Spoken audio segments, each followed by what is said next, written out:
It seems odd to say 4 years have passed since we embarked on this journey, because every year has been different. As the first cohort, we have seen many versions of our school, and it has been beautiful to see it evolve. First cohort, first school of its kind, first graduation. I find it fitting to discuss the times throughout my 4-year journey when I have done something for the first time. Of course, starting with my first year of school. I did various projects and learned many new things that year. However, there is a project that I can say stood out to me. And it's not because I am most proud of the solution or presentation. The reason this project was memorable is because it was my first experience being part of a team that collaborated so well.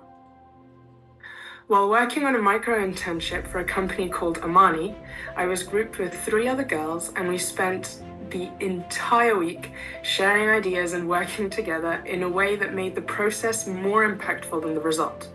In fact, I think if you asked me exactly what the project was, I couldn't tell you.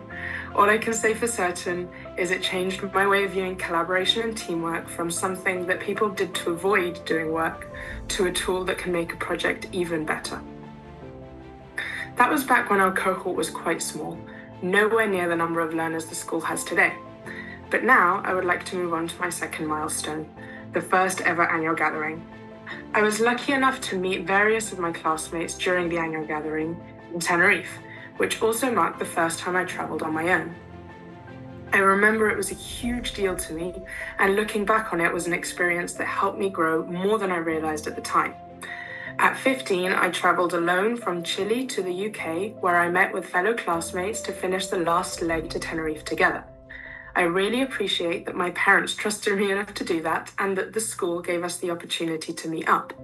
The trip improved my confidence and independence, and is still something I think about today to remind myself that I can do scary things. It seems a common theme throughout these events is the self-discovery, whether it were conscious or not.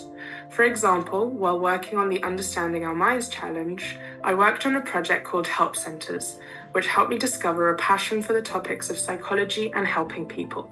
Both are themes that I continue to include in future projects and challenges. If it were not for the interdisciplinary nature of the school's courses, I don't think I would have done a project of that kind. The fourth and final first I wanted to discuss is my project from last year and everything that involved.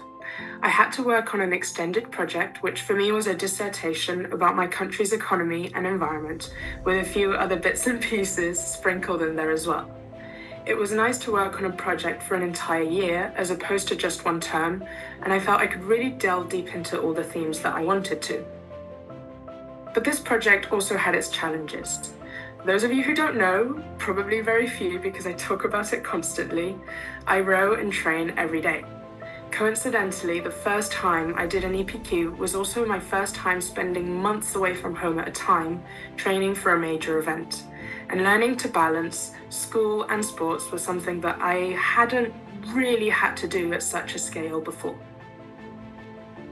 All of these experiences have taught me so much about myself, the way I learn, my values, and who I want to be. And I am confident that I have learned things that I will carry with me for the rest of my life. I will forever appreciate everything School of Humanity has done for me throughout these 4 years and 4 firsts. Thank you.